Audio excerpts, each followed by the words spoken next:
talking about paradigms. When I first started working, I must have been vocabulary challenged because I had to look it up. I wasn't exactly sure what it meant. I was a mathematician. I knew what a postulate was. I knew what an axiom was, but paradigm was kind of a new concept for me. Oh, look, they shifted.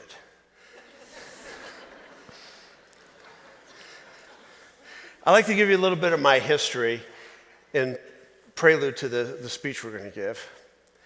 I'm talking about will the circle remain unbroken? I'm talking about this circle. This is the economic flow diagram. It's been around since 1700. And we're going to talk about that and how perhaps it may be broken going into the future. I started my career living in the American dream, beginning at Fortune 500 companies. I started in the automotive industry and I worked for a consumer goods company, and I rose up in ranks. I was doing pretty good. Manager, director, vice president. I was feeling pretty good. Then the Great Recession. Oh my. 2008, all of a sudden I found myself with like 10 million other people that looked kind of like me, out of work. What do? We weren't ready to retire.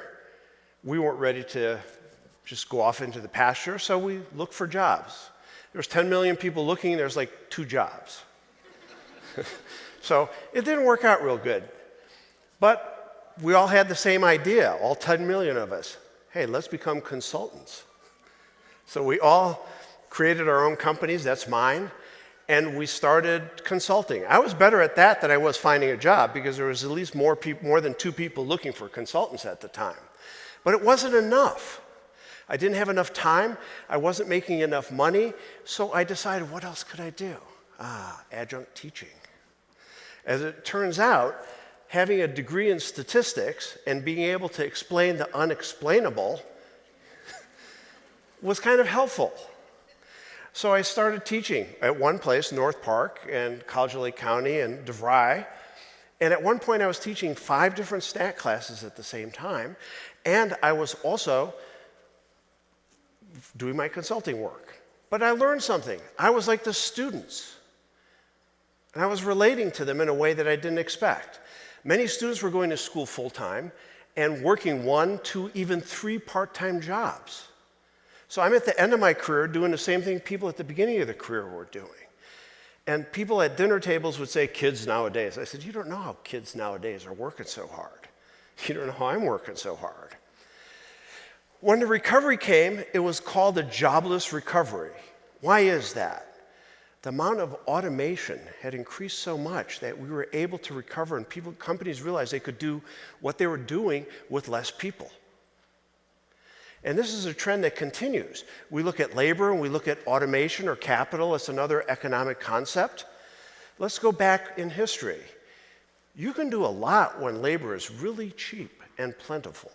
You can build great pyramids. Fast forward to today, we're seeing something very different. Very different. You can run an entire factory where maybe 100 people used to work from a console of 3 screens. This is like a liquids factory. Maybe there's 3 people out on the floor tending the machines, doing some maintenance, but it can be run with a fraction of what we used to run them with. We're seeing driverless vehicles almost on top of us. We're seeing all of this automation. We're seeing MOOCs even here that may replace me as a teacher. Oh no, not again.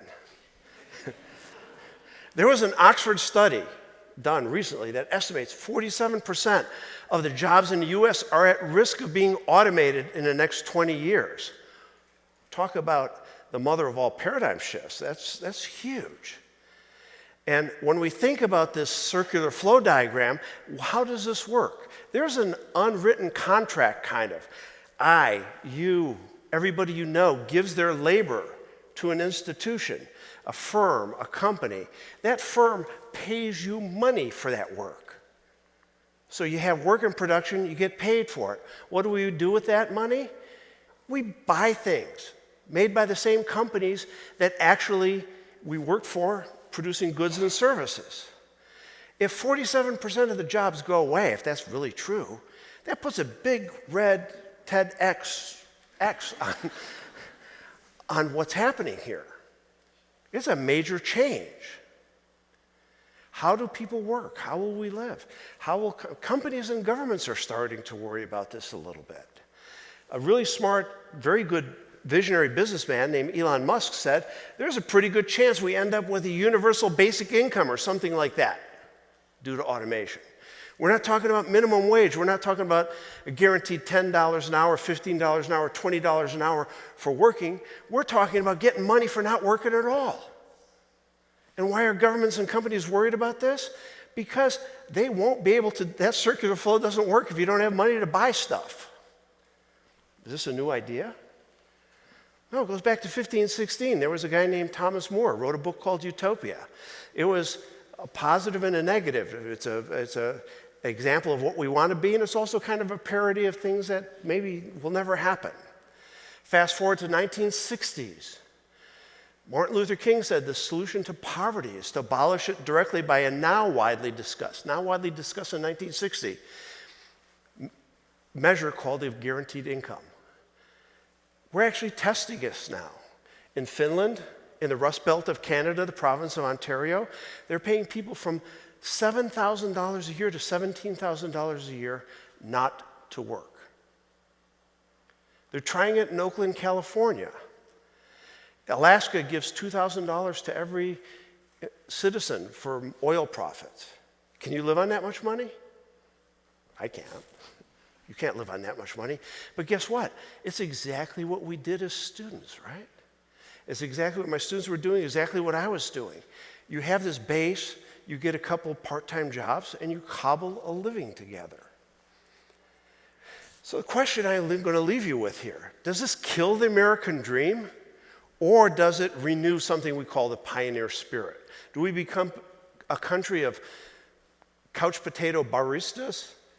Or do we create something visionary? Do we go out and hack a new world out of this, a brave new wonderful world? I'm counting on the latter. But all of this presupposes one thing. The computers don't become self-aware. Thank you very much.